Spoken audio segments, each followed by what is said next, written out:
All right. Good evening, everyone.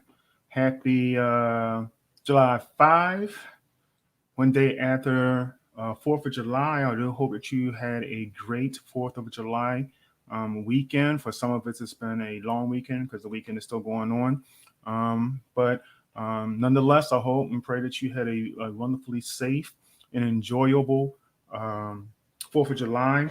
Maybe you got together with some friends. Maybe you got together with some family. Maybe you just stayed home and relaxed. But whatever it was, I hope that you thoroughly enjoyed it. Um, you know, 4th of July has always been one of my favorite. I mean, of course, Christmas is the all-time favorite, um, but 4th of July has always been one of my favorite. Me being a summer baby, um, I was born in July, middle of the summer. So I just like everything about July. It's like maybe it's because I was born in a couple of weeks, my birthday will come up, and maybe because of that, um, that was like the signal that my birthday was coming. I don't know. I just thought about that. But 4th of July has always been one of my favorite holidays. And again, growing up in a military um, family, we were always taught, to be thankful for what we have, to be thankful that we are in the country that we are in. As imperfect as it still is, even today, we could be in some other places in this world where we would not have a fraction of the freedoms that we have here. I mean, even to the point where we wouldn't even be able to complain vocally out loud about our country and um, the things that it's falling short of. But I've said it before and I'll say it again. I still believe that we can reach the potential that the forefathers had for us or had in mind for us, even though it's apparent that we don't always know all that they were thinking. But, I think that we have the ability to become a great nation once more. Um, and a morally driven nation as well is what is my prayer as well. A God fearing nation is what I pray for. Um, the one thing about 4th of July that is not as enjoyable now um, is still hearing fireworks go off 1:30, 2 o'clock in the morning. I mean, really, 1:30, 2 o'clock in the morning, I'm still hearing fireworks go off in my neighborhood, Um, and it used to be a thing where you just respected people and you understood that yeah, I know you may not have to get up early, but there are those who had to get up early this morning to go to work and they needed their rest, they needed their sleep, and it just doesn't seem like people are really caring anymore about those that they may disturb, um, and just are inconsiderate in that regard. And I don't know, maybe that's just how I feel. um, Happy to hear you guys think about it. But I mean, really, 1 o'clock, 2 o'clock in the morning, you're still shooting off fireworks. I think that's the extreme and just inconsiderate. Uh, I was not able to get to. We tried to get to Columbia. Well, actually, went to the place we usually go out to in Catonsville, but they didn't do it on the 4th. They actually did it evidently on the 3rd, and the 4th was the rain day. But tried to get down Columbia, couldn't get down there to find a spot to be able to watch the fireworks down Columbia. So we just ended up, circling back home, and then saw some neighborhood fireworks go off for a few minutes. Um, but I pray that you enjoyed your 4th. Whatever you put on the grill, I pray that it was delicious for you and that you truly enjoyed it. A couple of things I want to talk about. Well, really, it really comes down to one thing, but there's one thing I wanted to talk about. But before I get into that, I do want to thank once again my guest from last week. I thoroughly enjoyed him. Um, I pray that you guys have taken some time to look at it if you did not join last week. But um, Mr. Terry, um, his story is amazing. I do believe I'm gonna have him back on, um, just to hear, or get an update about, where he's at in his walk and in his recovery. He's doing for a lot of things. So I do ask that you would pray for him. It was something that I meant to do before I let you guys, or before I entered the show, and I got too time conscious. But really wanted to pray for him, and I did talk to him afterwards. And I know that I will be praying for him, and I know some of you will be praying for him as well. But please make sure you pray for him as he continues to heal and as God continues to heal him as he's going through this current time. Um, he's got a mighty battle ahead of him, and he's continuing. In fact, speaking to him, I didn't even know that he had such a positive attitude.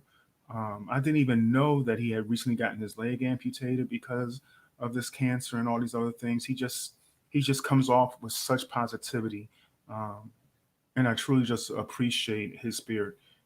So please continue to pray for Terry Tucker. Um, and I'm sure I'll have him on again because he is an inspirational story. In the midst of what he's going through, he's still a very inspirational story. Um, the other thing I wanted to know about your fourth, I know Fourth of July is usually the time where we may get some watermelon, and I'm looking for your comments. This has been trending for more than a week now, probably about 2 weeks, I guess. Um, but watermelon and mustard. Okay, or watermelon and salt. Now, when I was younger, I remember putting salt on my watermelon, and it seemed to make it taste a little more sweet to me. Um, so I remember putting salt on my watermelon, never the mustard. And I'm just curious about you, my friends, those that I talk to, or those of us that have conversations. Are you putting mustard on your watermelon? And if so, what does that taste like? Sometimes I can mix a taste in my mind and I almost actually taste it and understand it, but the watermelon and mustard just isn't connecting with me.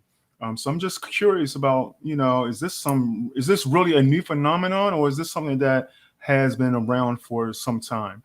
And I'm just really starting to hear about it, or like so many others in the world, because people seem to be taken aback by this. Um, is this just something completely out of the blue that somebody made a mistake like peanut butter and chocolate? I'm having a hard time. The watermelon and salt, like I said, I remember doing that as a child. Now I just make sure I look for watermelon that looks and sounds like it's going to be sweet and is ripe the way it should be. Um, so I'd love to hear y'all in the comments. As always, feel free to call in 410-513-9499. Love to talk with you directly. If you want to have a conversation, I'd like to have that conversation with you directly. But as always, feel free to chime in on the chat. Hey, Mom, nice to see you. Hey, Dolores, nice to see you as well. Tanya, hope you're having a great time as well. Um, glad glad that y'all have joined tonight. I'm sure some others will be joining. So that's all I'm gonna say tonight about Fourth of July. I had a good one. It was good. Spend time with family. It was good. Um, but the other thing I wanted to kind of dive into and get your thoughts on. Get your thoughts on the Bill Cosby release. The Bill Cosby release and the Felicia Rashad remarks, which she's since rescinded, and she took down the tweet that she initially tweeted that she felt like justice was done. Okay, where it came to Mr. Cosby, and I'm just wondering where are you guys landing with Mr. Cosby being released, and I guess I sort of have to go back further than that. Um, where are you guys landing? I mean, now we're hearing why he was released. He was promised one thing uh, by one prosecutor that was then later used against him in another case, and that was promised that wouldn't happen because he admitted to doing some things with the previous prosecutor, and that ended up being the loophole, if you will. And I don't want to say if it was a true loophole or not, but it ended up being the reason why the courts um, said he was unjustly imprisoned. Okay, um, but I'll just say for me personally, and I'm just wondering how do y'all feel. Let's talk about it. Let's have a conversation again. 410-513-9499. Um, One, how when all this started going down, how did that make you feel about Mr. Cosby? And how did that make you look at his body of work? It's almost the same thing as when Michael Jackson was accused of things. You know, great musician, you know, great entertainer, but when those things started coming out about, you know, child molestation and things like that, how did that make you feel? How did that land with you? Where did you go with that? Um, did that change your perspective to the point where you were no longer listening to his music? Now, admittingly, with Michael Jackson and with Bill Cosby, um, for me, I'm just speaking for myself, and I know not everybody feels this way, but I found it kind of hard for me to watch like the Cosby Show, one of my all-time favorite shows at one point. It was hard for me to watch that and disassociate that from what he had been accused of and then later sent to jail for. It was hard for me to um, separate the two. I mean, I know that that's just a TV show, but it was like a portrayal. And at one point, he was even considered, you know, America's dad. You know, it was almost like it felt like a betrayal to me, because I had admiration for the man. I mean, when you think about it, you know, Bill Cosby for me had been around forever. It was same thing with Michael Jackson. You know, um, from the time I was born, they were there. Uh, so it's like, and it's not like Bill Cosby died, but you know, for me, Michael Jackson was always there. You know, he was always from the Jackson Five on up. Um, so now I'm not saying I was a big Michael Jackson fan. I appreciated his art. I appreciated, you know, his talent. You know, his entertainmentship, if you will. But really, to be well, I ain't gotta be transparent. I'm a bigger Prince fan than I am Michael Jackson fan, and we can have a debate about that anytime you want. But um, it's just like they were people who were always present, and the same thing with Michael. I mean, not Michael Jackson, but Bill Cosby. Bill Cosby was always present from you know Fat Albert on up. You know, I can't remember the name of the other show, the kids show that he used to do. Somebody help me out, put it in the comments. But you know, it's just it felt like a betrayal because I expected something else other than that, and especially when he would speak about as himself, you know, about social uh, aspects of life. When he talked, you know, to us about you know what the black people should do, and he kind of put himself out there like he was almost like a leader, and you know, it's like I feel like not just myself, but a lot of people held him at a higher esteem. Okay. Um, and we just expect things from certain people. So when that was said and the things came about sexual abuse and things like that, it was really disheartening to hear those things. Um, so that's one side of the question. You know, how did that actually affect you? How did you respond? For those of us who really looked at him with high regard, I don't want to say I put him on a really high pedestal, but you know, like I admired the man. Okay, I admired his comedy. You know, I used to love watching, you know, what was it called? Bill Cosby himself. And he talked about being a parent and all that. I would look at that and would laugh, and I just thought he was a good person, you know.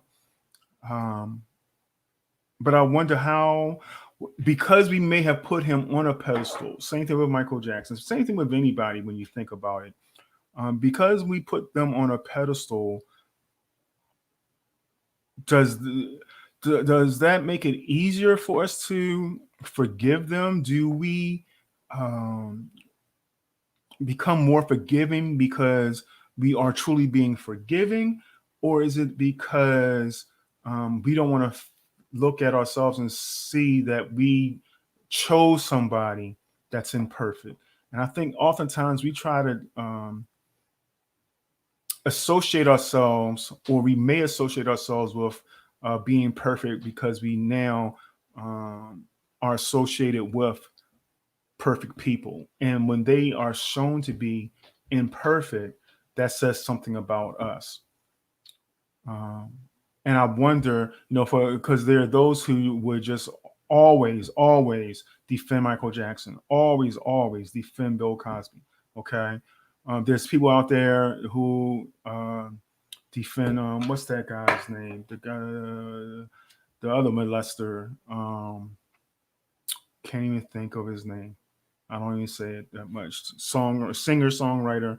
It'll come to me. Y'all know who I'm talking about though. Help me out in the comments. Um, uh, I hate when that happens. It was like he was on my mind and then it was gone. But in any case, it's like because we were known to be fans, because we would talk them up before they fell, we don't want to now turn around and say, "Oh, they were wrong." Okay. I think maybe the one time where that may not have happened was with OJ, and I think the consensus with OJ, excuse me, is, you know, yes, we were happy that he got off, but the only reason for me, the only reason why we were happy, and I won't say we were happy he got off. It was the only time where you saw in America that the only color that really mattered was green. Okay, but I think for most of us, I think we really believe that he's guilty. Okay, I think with most people, we just believe he is guilty. So um, I think that's something a little bit different, and maybe that's because we don't see him. We didn't see him serving our community. We didn't see him as part of our community, whereas we kind of saw Michael Jackson as a part of our community, even though he started changing his skin color and all that other stuff. We saw Bill Cosby as part of our community and someone that came out of our community that made it successful. Okay. And I wonder if that's the issue as well. Is that why we will back some people but won't back other people? Okay, um, so it really comes down to where are we at when it comes to forgiveness and why do we forgive, and where are you at when it comes to um, him now being released because of, I mean, what some people would just say is a loophole. They found a loophole um, where they say it was unjust to prosecute him on those things that was promised that he confessed to previously in another trial, which says to me he's not innocent. It was just that the prosecutors did something wrong. Okay. Um, and again, for me, the betrayal of Mr. Cosby is at least, and y'all can help me out if I'm wrong. I don't recall him ever apologizing. He was always defending and saying it wasn't true. I don't really recall him saying what he did was wrong. Um, so I'm wondering what is the criteria we use to forgive? You know, what is it that we look for to decide whether or not we forgive somebody or not, whether they're famous or not? What is it that we look to? Um, I know one thing that is it's important is one, um, we have to always remember that people have the ability to change, and who they were and who they are two different things. Okay. Um, but do we allow people to have that space of changing from who they were to who they are now?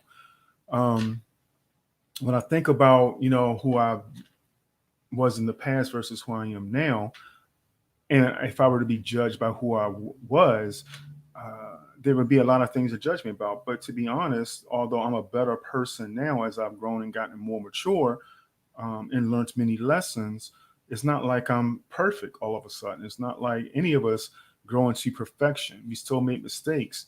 But where do we land when it comes to forgiving, and how long do we hold on to unforgiveness? Uh, or how do we go about judging others? What is it that we're looking at when we're judging others? Uh, and of course, I got a scripture to look at, but just in general, What is it that we're looking for? What is it that we expect? Um, it seems to be like, just thinking about, when we're looking at people in their past. Okay, I was going to say past life, but uh, it's not that it's really a past life. It's just that they've evolved into something else as they've gotten older, and that, like I said, as they've matured. But when we how long should we hold people accountable for what they did in the past? You think about things like Kevin Hart. He said some things about gays when he was younger. Okay, that he wouldn't think of. At least he says he wouldn't think of saying, or he doesn't even think that way now. Okay, um, but if you recall, but I don't know if it was last year before last, maybe it was a year before last. All that came up, and it ended up being that he wasn't going to do an award show because of it, because there was this outlash or this outpouring of he hates gays and all this other stuff. Um, but that was like, if I remember correctly, like, I don't know, more than 10 years when he said all those things. Um, but that kind of stuff is still being held against them. You know what I mean? Now, I'm not, by no means am I saying equating that to what somebody says or thinks versus what Mr. Cosby has apparently done, which was actually molest or sexually abused women, and not just once, but multiple times. That's not to say that I'm comparing those two things, but even when somebody has done something that's serious, um, and they were younger, say in their teens, their 20s, okay, early 20s, things like that. And they have repented and they changed their mind. They have asked for forgiveness and they've changed their ways and their actions. Should we still hold them accountable for those things that they may have done in the past? And how long do we hold that against them? At one point, do they pay their debt, if you will? Okay. So those are the kind of questions I'm kind of asking myself, and I'm posing tonight again.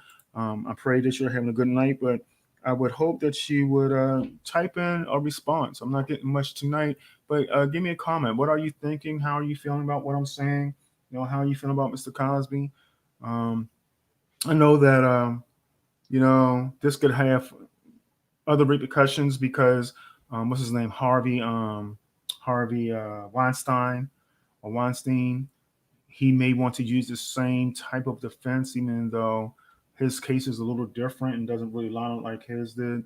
Um, but does this set some kind of precedence that's negative? Because again, to me, okay, yes, maybe it was handled in a legal sense incorrectly, uh, but does that now mean he's innocent? And it does not sound like he was innocent. It just sounded there was some legal thing that took place that shouldn't have taken place. Um, but at no time has he, from my understanding, really confessed and said, you know what, I did it. I apologize. I'm sorry for doing it. I'll never do that again. Or um, I want to, pay my debt to these women or do whatever. I don't know. I don't know. Um, but I mean, how are you feeling about that? And again, how did you feel about Felicia Rashad coming to his defense, saying, and he's since come to her defense saying, back her, you know, and I guess that's expected just because they worked together for so long, and they were America's mom and dad, you know. Um, but I don't know. My question is, how do we go about forgiveness? And for me, going back to where I started, it's hard. It's hard for me to watch the Cosby Show. It really is. It's hard for me to watch anything that's associated with him, knowing the things that he did. It's hard for me to watch or listen to Michael Jackson. It's hard for me to do it. I'm not saying that I don't do it. If it comes on a station, sometimes I turn it off. Sometimes, if it's like just background noise, it's just there. You know, um, but it's hard for me because it feels like then I'm supporting and I'm condoning what they did or what they've said. And I'm wondering, is that the wrong attitude for me to have? You know, or or or why, if people do have that attitude of it's okay, you know, I'm still going to support. But is that how? I don't know. Does that mean you forgiven? And does that mean I haven't forgiven? Is that's where I'm at. You know what I mean? Um, does it now mean that I have an unforgiving heart because I don't want to support someone who has not admitted to or has not shown any remorse for anything that they've done? You know, but then is it wrong for those who still know these things but still support them anyway? You know, uh, that's where I'm at. Um,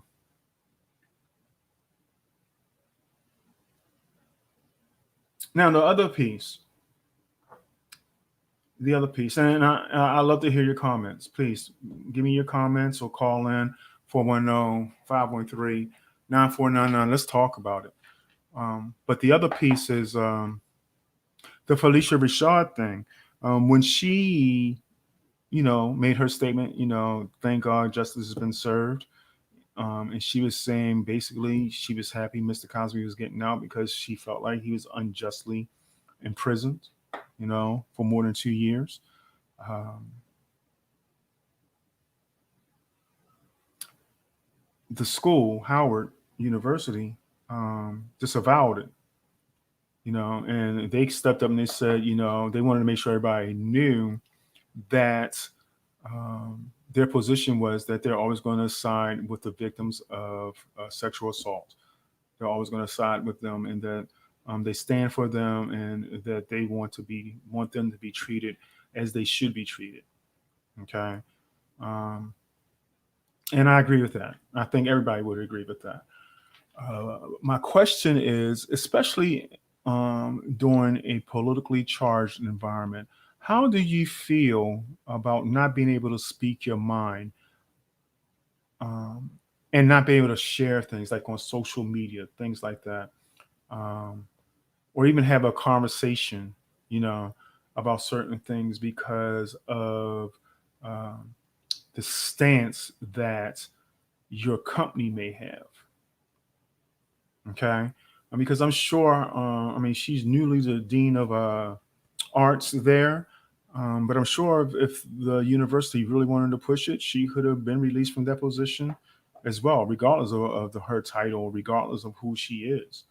And I'm sure that's probably why she took down the tweet. Um, and maybe she just didn't think about the other side of the victims of sexual assault. When she posted it, she was only thinking about her friend. But um, you know, how do you feel about being censored, if you will? Do you feel like you're censored when you're no longer able to speak or say or share what you're thinking, if it seems to be controversial, or if it seems to be contrary to the thought of the higher ups in your company? How do you respond to that? How do you um, do you think that's fair? I know I am I'm careful about who I can't say about the president. Everybody knew where I stood with our last president. Um, but I am careful about, some of the things I say, some of the things that I may wear, um, because I do know I represent who I work for. And I don't want to ever put them in a bad light. Same thing with like your church. You know, if you in a church and you work for a church or you're associated with a church, do you ever concern yourself with, um, you know, how you're representing them, and does your speech betray? what your church is betraying or what your company is betraying. Okay. I wonder about that as well. Um,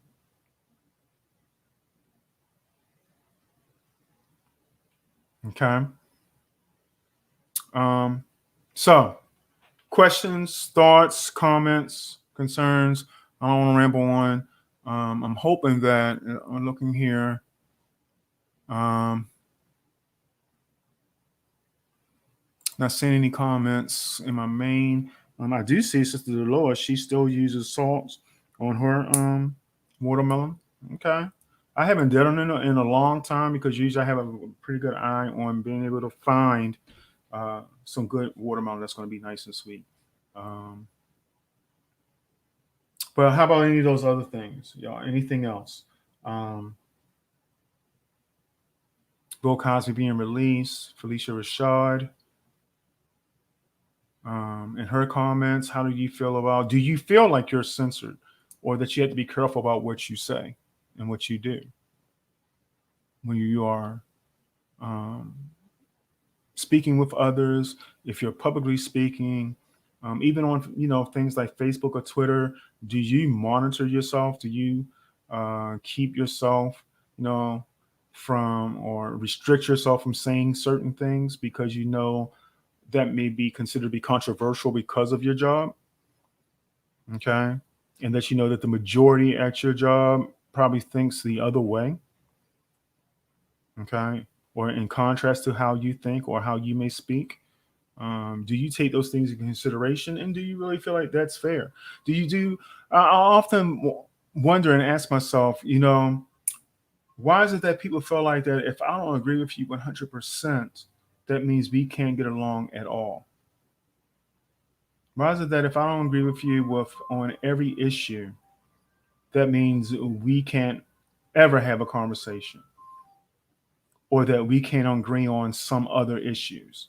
And I feel like, that's why we're like that individually, but that's also why we have so many problems in our government now. It's because we've gotten that attitude and we've taken it to that level where, as well, I have this issue, I have this agenda, okay. And if you're not willing to get on my agenda, then I'm not going to get on your agenda, even though our agendas are about two different subject matters. I'm not going to support you just because you don't support me. Okay, you didn't support me in this, so I'm not going to support you in that. Even though I know that what you're trying to do is good, and at the base of it, I believe in it. But I'm not going to support you because you disagree with me about something else. To me, that's kind of childish and petty. But that seems to be where we're at in society. That seems to be where we're at, and it seems to be that's what we do. And I don't understand why have we gotten to that point. I mean, we're always going to have disagreements. And I've said it before. There's nobody on this planet, I guarantee you, that you have in your life that you agree with 100% of the time on 100% of all issues in this world. I guarantee it. I guarantee it. You're going to have a disagreement with somebody sometimes. But does that mean now they're your enemy and that you have to write them off and that you no longer have to conversate with them and that you can no longer work together? And it seems like that's what happens. That's what I've seen people in posts, on Facebook, even right here on Facebook, if you support this and this, I'm gonna have to unfriend you. If you don't believe this, if you don't believe I'm wearing a mask, that's stupid. I don't want to have nothing to do with you. To me, that's foolishness. You throwing people away for the wrong things. And if you throw them away, that doesn't fix the problem. That doesn't change their mindset. It takes a conversation, you know. It takes, for us to try to reach some level of understanding of one another, of why we make the choices we make. I was listening to another podcast earlier how, there's still people out there who's just flat out, I mean, highly intelligent people, doctors, lawyers, I'm not talking about, people who just running the mill. I'm talking about people who are educated, people who, I don't know. They just flat out refuse to do it. And sometimes it's because of misinformation. Sometimes it's because they don't take the time to find out more about that particular thing. But it's like, unless you have a conversation with them, they never get an opportunity to change their position. They never get an opportunity to change their mind about it. You know, and until conversations take place, and that's why I kind of wanted to have this forum. Until conversations do take place, none of that ever changes. And then we still become or continue to be polarized on certain issues, and that's not just in politics. Sometimes that happens in families, which just kind of blows my mind sometimes. I just don't get it. Um, so that's my rambling. My questions. I haven't gotten any comments. I don't know if it's a software issue or anything like that, where I'm not seeing much as far as comments are concerned. Um, I thought it was just an interesting topic to think about. You know, uh, is Bill Cosby out because of the loophole, or is he out because justice was actually served? Um, One thing I did want to just have you think about, because again, when I started thinking about that issue, you know, um, I always self-examine. I ask myself, does that mean, because I no longer support that, even though I just went through this whole spiel about we still should be able to support some things, does that mean I have an unforgiving heart where this is concerned? Um, and am I being unforgiving, uh, or am I being too judgmental? Am I being too judgmental? Do we judge and then hold a grudge? And that's what I have to just continually ask myself. You know, why is it hard for me to watch the Cosby Show? And surprisingly, I can watch. It's easier for me to watch A Different World. Even, but he was the architect of that as well. But I guess because I'm not looking at it, and maybe again, it's because I see him, and then I associate me seeing him, and then that brings up other pictures of what he's done, the negative things, and he's done a lot of positive things over his life. He's done a lot of different positive things, um, but it's our human nature to like gravitate towards the negative and not the positive. We remember the negative things. I remember at one time I was on a customer service class, and one of the statements is it takes 12 positive experiences to overcome one negative experience. So once you have a negative experience, it takes 12 positive things to happen in your life to overtake that one negative. And that's just part of who we are. That's part of our nature. And I wonder why that is. Okay, do we hold on to that negative for self preservation, or is it for some other thing? Is it protection? Okay, or is it something else? Um, just random thoughts. Um, so um, since I'm not getting any comments, and again, I don't ever want to come on here and just ramble and talk. I really want us to be have a real conversation. But um, here's the last thing I'll leave you with. Uh, Matthew 7:1-5. It says this. It says, "Judge not that you be not judged. For with what judgment you judge, you will be judged.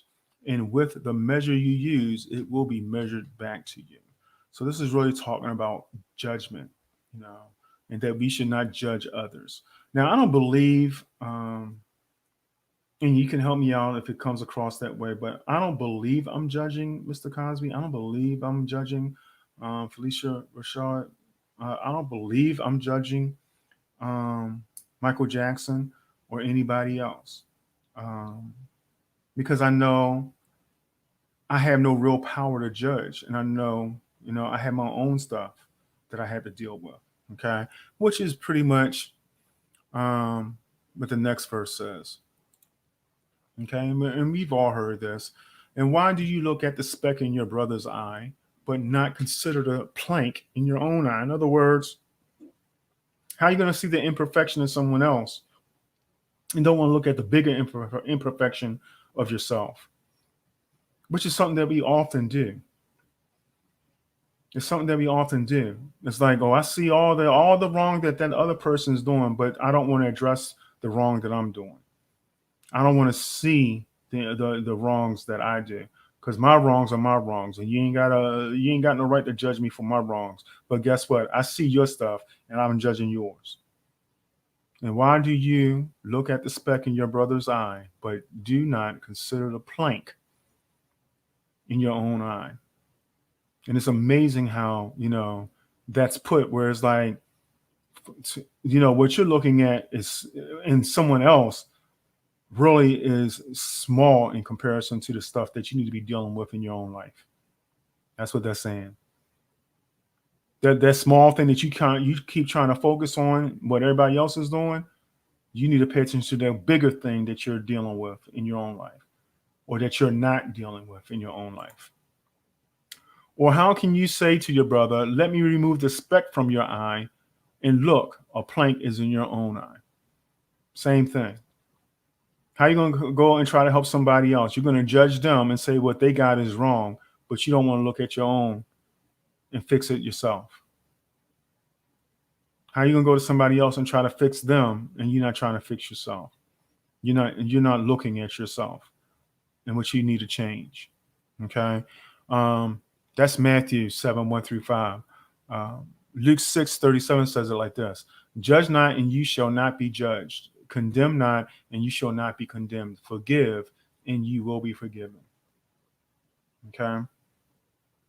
So we not only should not judge people, but we should forgive. And I'm always amazed at how the Bible, um, God gives us His word in such a way that He doesn't just say don't do something, but He tells us why. It's seldom that you'll hear a command from God or a direction from God and not get the reason why. It's not one of those things, do as I tell you, and then He walks away. He tells you why. He gives you the reason. He tells you why you should not do it or don't do it, but then He tells you the reason why you should do it as well, or what's the benefit of doing it His way versus the curse of how we would do it our way. It's just how His word works, you know. So I've been looking at this scripture. I was looking at it before I started.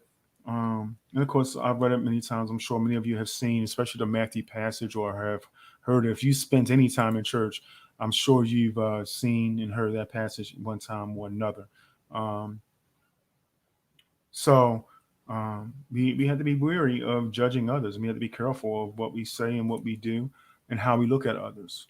And like I said, as is often said, I have no heaven or no hell to put anybody in.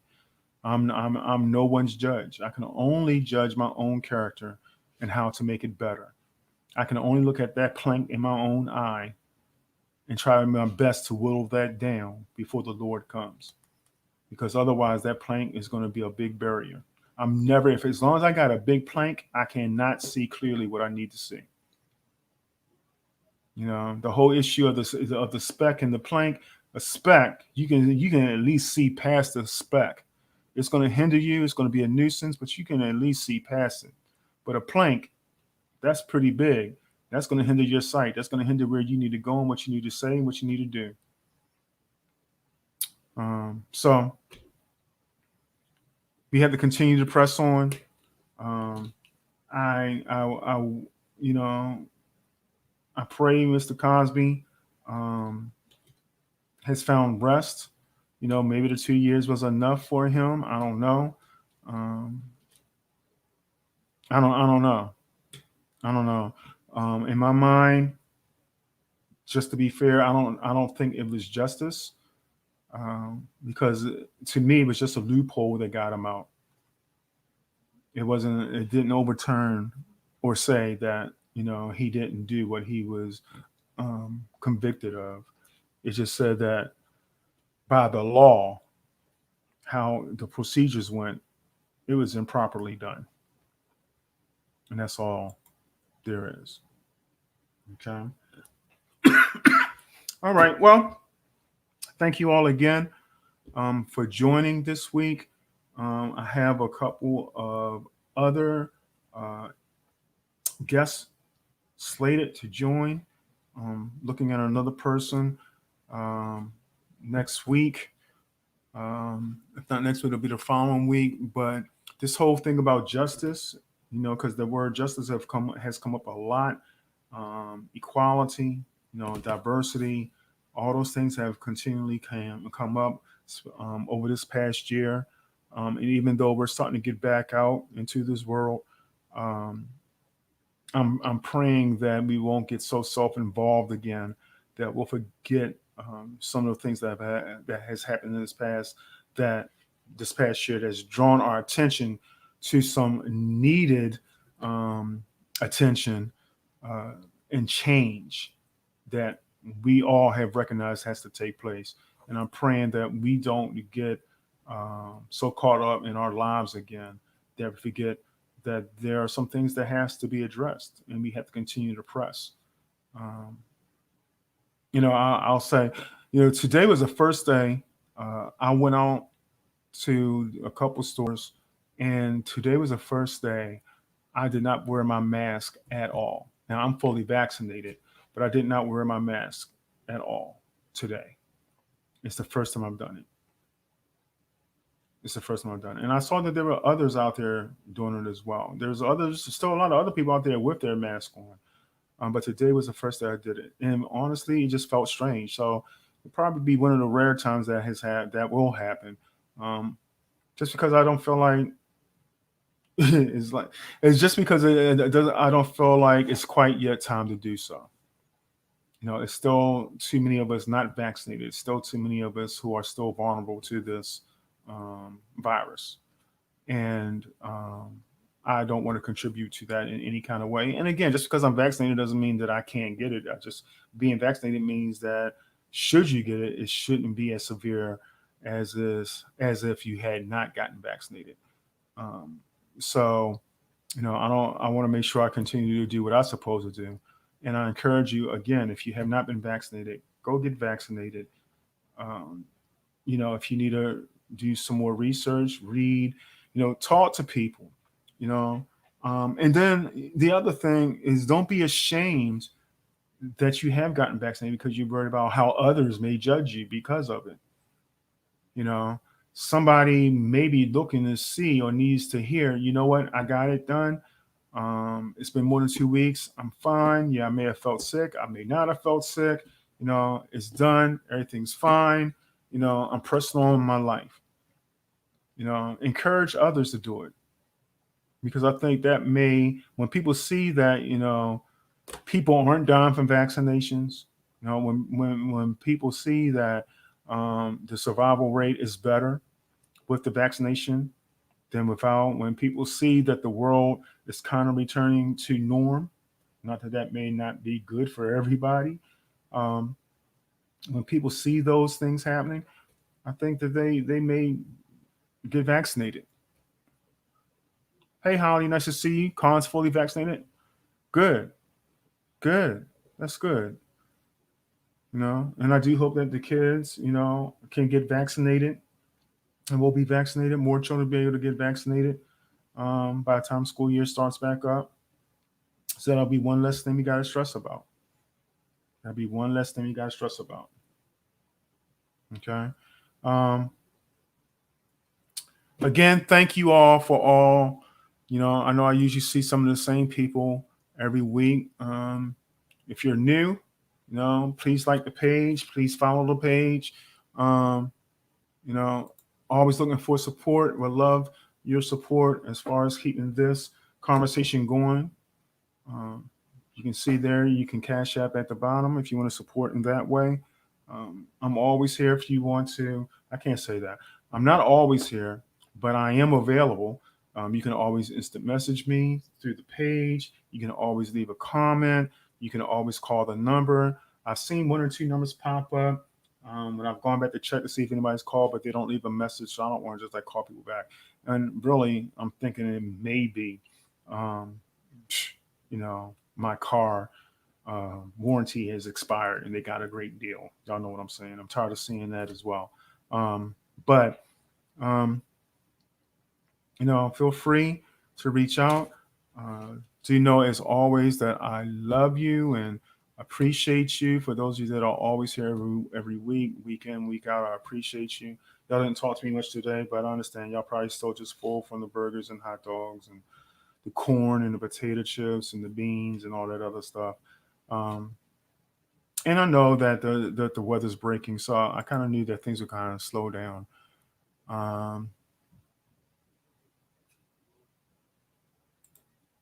okay. Ice-T says it's not if, but when. You're absolutely right. That's what he says. Um, I do want y'all to know, again, I appreciate you. Uh, know that I love you, but as I tell you every week, God loves you more. He's always loved you best. Um, and he proved it by giving us his son. He gave us his son. His son came. He paid a price that he did not have to pay.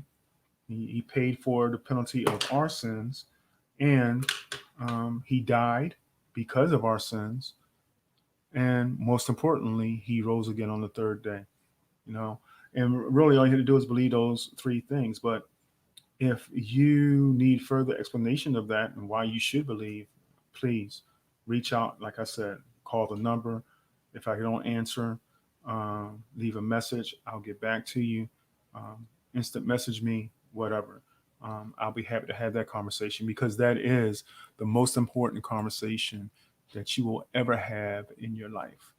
Uh, Thanks again. Love y'all. See y'all again next week. Yep. Next week. Be blessed. Stay cool. And talk to you soon.